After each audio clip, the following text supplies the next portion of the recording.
बसपा पदाधिकारियों के साथ बैठक में मायावती बोली, लोकसभा चुनाव अकेले दम पर लड़ने का फैसला अटल। भाजपा पर जमकर बरसी मायावती, बोली अकेले लड़ेंगे, चुनावी बहुरूपियों से कोई गठबंधन नहीं।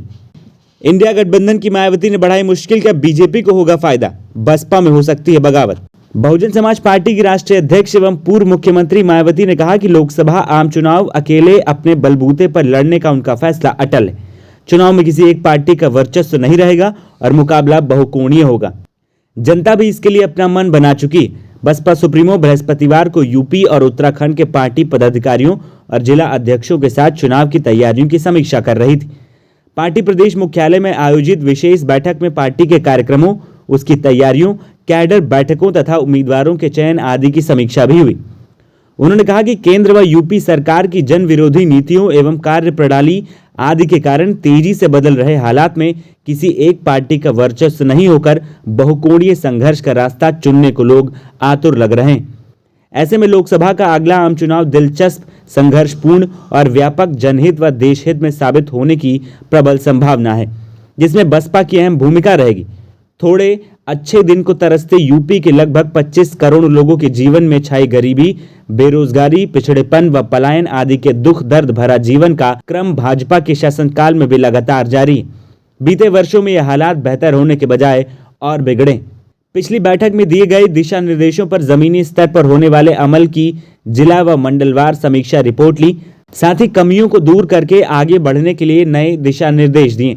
पार्टी संगठन तथा सदस्यता आदि की जिम्मेदारी की सख्त हिदायत देते आगामी संसदीय चुनाव के लिए बेहतर कैडर व्यवस्था के आधार पर युवा मिशनरी लोग भी तैयार करने का अपना निर्देश दोहराया।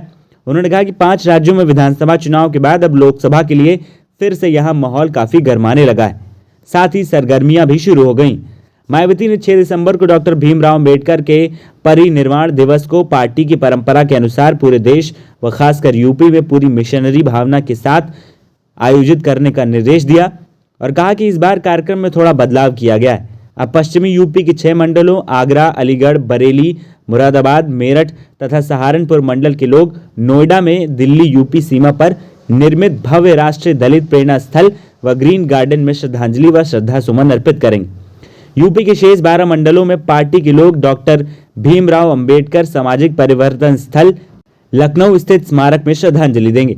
मायावती ने कहा कि यूपी की भाजपा सरकार में सभी जिलों में समग्र विकास के बजाय कुछ गिने चुने जिलों में ही सरकारी धन व्यय को प्राथमिकता दी जा रही है।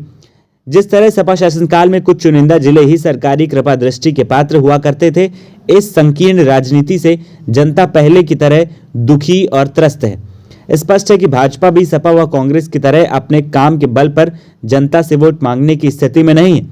इसीलिए चुनावी स्वार्थ के लिए संकीर्ण, भड़काऊ एवं विभाजनकारी मुद्दों का फिर सहारा लिया जाएगा, जिससे बहुजन समाज पार्टी के लोगों को सावधान रहना है। इनके किसी भी बहकावे में कतई नहीं आना है, उनके हवाई विकास के छलावे में, और ना ही इनके अन्य किसी उन्मादी मुद्दे में संयम खोना है।